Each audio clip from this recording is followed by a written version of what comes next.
नमस्कार, आप देख रहे हैं लाइव टाइम्स टीवी। मैं हूं आपके साथ मिलन सिंह। मेरे साथ मेरे सहयोगी वीडियो जर्नलिस्ट राजेश कुमार जी हैं। हमारे साथ कांग्रेस के राष्ट्रीय सचिव व धर्मशाला से पूर्व विधायक, प्रदेश सरकार में पूर्व मंत्री रह चुके सुधीर शर्मा जी हैं।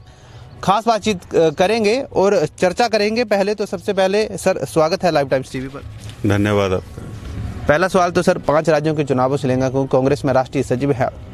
अगर चुनावी को जो सर्वों की बात की जा रही है या जो रुझान आ रहे हैं चुनावों से पहले, मतगणना से एक ठीक पहले जो आते हैं, उसमें कहीं ना कहीं कांग्रेस पार्टी के लिए चिंता है। किस तरीके से देखते हैं और क्या कहेंगे? बतौर पंजाब में आपने ड्यूटी भी दी है।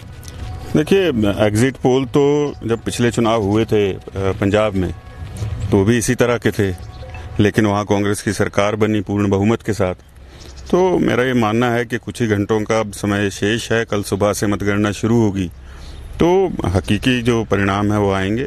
अच्छा प्रदर्शन वहाँ पार्टी ने किया है, 5 राज्यों के अंदर पूरा प्रचार भी किया है और सभी लोग जो हैं वो समर्पण भाव से लगे रहे। मुझे पूरी उम्मीद है कि अच्छे परिणाम कांग्रेस के पक्ष में आएंगे। ये भी कहा जा रहा है कि पंजाब में कहीं ना कहीं आपको बहुमत मिलता है, और अगर ऐसा होता है तो कहीं ना कहीं पंजाब में चिंता वाला फैक्टर आ जाएगा कि हो सकता है कि हिमाचल में भी जो उसकी हवा देखने को मिलेगी चुनावी। देखिए, पिछली बार भी पंजाब में जो है वो आम आदमी पार्टी को ही एग्जिट पोल में बहुमत दिखाया था, लेकिन कांग्रेस की सरकार बनी।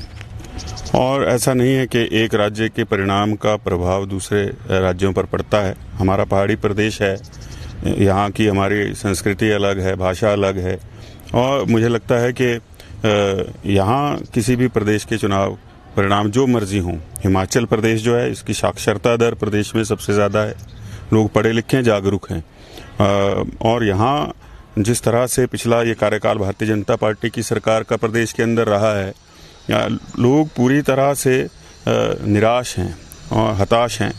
जहाँ तक महंगाई है वो चरम सीमा पर है, लोगों की पहुँच से रोज़मर्रा की जो चीज़ें हैं वो बाहर हो गई हैं। इन सारी चीज़ों को देखते हुए जहाँ भी आम जन से हमारी बात होती है तो एक बदलाव का माहौल है। किसी प्रकार का कोई भी परिणाम आता रहे, हिमाचल का परिणाम जो है वो बदलाव की ओर ही आएगा और कांग्रेस के पक्ष में आएगा। सुधीर जी, बजट आया है और उसमें सरकार ने बड़े बड़े वादा किए हैं, जैसे 60 वर्ष से जो है अब पेंशन शुरू हो जाएगी। इसके अलावा बात की जाए तो हर जैसे आंगनबाड़ी सहायिका हैं या आशा वर्कर हैं, उनकी सैलरी में इजाफा किया गया है। इसके अलावा अगर बात की जाए तो हिम केयर जैसे कार्ड में जो है 3 वर्ष की अवधि बढ़ा दी है। किस तरीके से देखते हैं? और सरकार तो कह रही है कि हमने तो इन 4 वर्षों में कोरोना होने के बावजूद विकास किया है। वो एक पुरानी एक दंत कथा है, एक मुंगेरी लाल हुआ करता था और उसके घर में जो छींके के ऊपर जो है कुछ दही रखा हुआ था और वो नीचे खाट में सो गया और हसीन सपने देखने लगा कि इस दही से जो है वो क्या क्या करेगा और करोड़पति हो जाएगा। लेकिन जैसे उसकी नींद खुली तो उसकी लात उसमें लगी और वो टूट करके नीचे गिर गया। तो ये मुंगेरी लाल के हसीन सपने हैं जो भारतीय जनता पार्टी देख रही है। जब आपकी जेब में अपने लिए कुछ नहीं है, अपने पास कुछ नहीं है, तो आप दूसरों से लेकर के अगर कोई चीज़ किसी को गारंटी कर रहे हो या उसको आश्वासन दे रहे हो, वो कहाँ तक सच होगा? 51,000 करोड़ से के ऊपर जो है वो 70,000 करोड़ के ऊपर जो है वो सरकार जो कर्जे में डूब चुकी है। 51,000 करोड़ का आपने अगला जो है वो बजट दे दिया। मुझे नहीं लगता कि इसमें कोई सच्चाई है। ये तो सिर्फ इसलिए किया जा रहा है, इनको पता है ज़मीन इनके नीचे से खिसक चुकी है, तो कुछ ना कुछ जो है वो झूठा प्रचार करके ही सही एक माहौल बनाया जाए। चुनावी वर्ष शुरू हो चुका है और आप चुनाव की ड्यूटी के लिए गए थे पंजाब में, और जैसे ही आप धर्मशाला से अगर चले जाते हैं, किसी काम के लिए चले जाते हैं, कोई राष्ट्रीय स्तर के नेता है, तो वही चर्चाएं शुरू हो जाती हैं कि सुधीर शर्मा जी चले गए, ये फिर से चुनाव नहीं लड़ेंगे। तो ऐसी अटकलें क्यों शुरू हो जाती हैं जैसे आप चले जाते हैं? इंग्लिश की एक कहावत है, when cat is away mice will play. ये कहावत बहुत बार बोलते हैं आप। जब बिल्ली नहीं होगी तो चूहों को कोई डर नहीं रहता। तो ऐसा है, मैं यही हूँ, यही रहूँगा, और हम लोग सारा कांग्रेस परिवार यहाँ एकजुटता से चुनाव लड़ेगा। ठीक है, जब तक चुनाव के लिए किसी की दावेदारी है, कोई करना चाहता है, उसको प्रजातंत्र में आप नहीं रोक सकते। चाहे एक दल हो, दूसरा दल हो, कोई निर्दलीय भी जाना चाहे, आप कैसे रोकेंगे? ये प्रजातंत्र की खूबी है। लेकिन हमको अपनी ताकत के साथ लड़ना है और हम लोग लगे हुए हैं निरंतर। ये भी कहा जाता है कि पंडित जी, बैजनाथ वाले पंडित जी बड़ी सोच समझकर हर चाल चलते हैं। हाँ, तो अब ये ईश्वर ने बुद्धि बख्शी है तो सोच समझ कर ही करना चाहिए।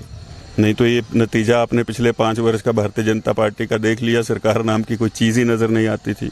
पूर्व में कांग्रेस की सरकारें रही हैं।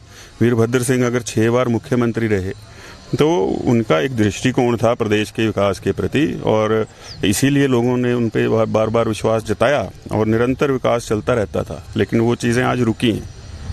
अगर सदन के अंदर की बात की जाए, वर्तमान जो सत्र चल रहा है वहाँ पर जो है काफ़ी आमने सामने हो रहा है, चाहे सत्ता पक्ष या विपक्ष की बात की जाए, और यहाँ तक कहा जा रहा है कि असंसदीय भाषा का उपयोग किया जा रहा है। किस तरीके से देखते हैं?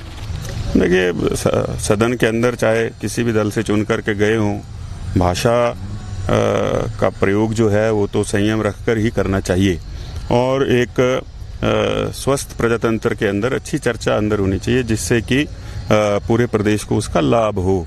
हमें याद रखना चाहिए कि जो भी हम अंदर कहेंगे वो रिकॉर्ड में जाता है। आज से 100 साल बाद भी अगर उस रिकॉर्ड को कोई उठा करके देखेगा तो ये सोच करके कहना चाहिए, हमको बात रखनी चाहिए कि हमारे बारे में वो क्या सोचेगा। बजट आया है और जयराम ठाकुर जी की अगर बात की जाए तो उन्होंने इस कार्यकाल का अंतिम बजट पेश किया गया है। सुधीर शर्मा जी कितने अंक देंगे? देखिए, मैं इनके अब तक के कार्यकाल को, चाहिए बजट हो पिछले बजट हो, कोई अंक नहीं दे सकता। हमें कोई भी ऐसी चीज़ धरातल पर नज़र आई नहीं है।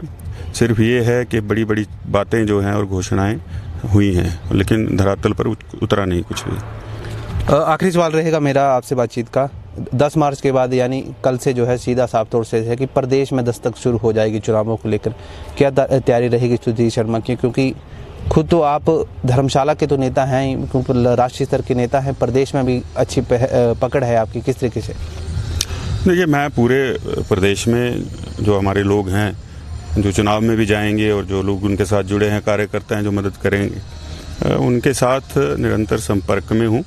और मेरा ये मानना है कि ये तैयारी 10 मार्च के चुनाव जो परिणाम है उसके लिए रुकी नहीं थी, ये निरंतर चल रही है शुरू से। और मुझे लगता है कि अब क्योंकि यही चुनाव अगला आएगा हिमाचल का, गुजरात का, तो गतिविधियां यहाँ जोरों से बढ़ेंगी और उसमें कांग्रेस पार्टी सबसे मजबूत होकर के चुनाव के प्रचार में भी उतरेगी और जीत करके सत्तासीन भी होगी। बातचीत के लिए शुक्रिया सुधीर। धन्यवाद। तो ये थे कांग्रेस के राष्ट्रीय सचिव सुधीर शर्मा जी, जिन्होंने खास बातचीत की है। बजट को लेकर या सरकार के कार्यकाल को लेकर साफ तौर से कहा कि इस पर कोई टिप्पणी नहीं करना चाहता, क्योंकि 4 वर्ष से कोई विकास या कार्य दिखा नहीं है। चुनावों को लेकर साफ तौर से कहा है कि चुनाव है और तैयारी हमेशा ही रहती है। फिलहाल इस लाइव स्ट्रीम में इतना ही। स्ट्रीम को ज़्यादा से ज़्यादा शेयर करें और लाइव टाइम्स टीवी के पेज को फॉलो करना न भूलें। नमस्कार।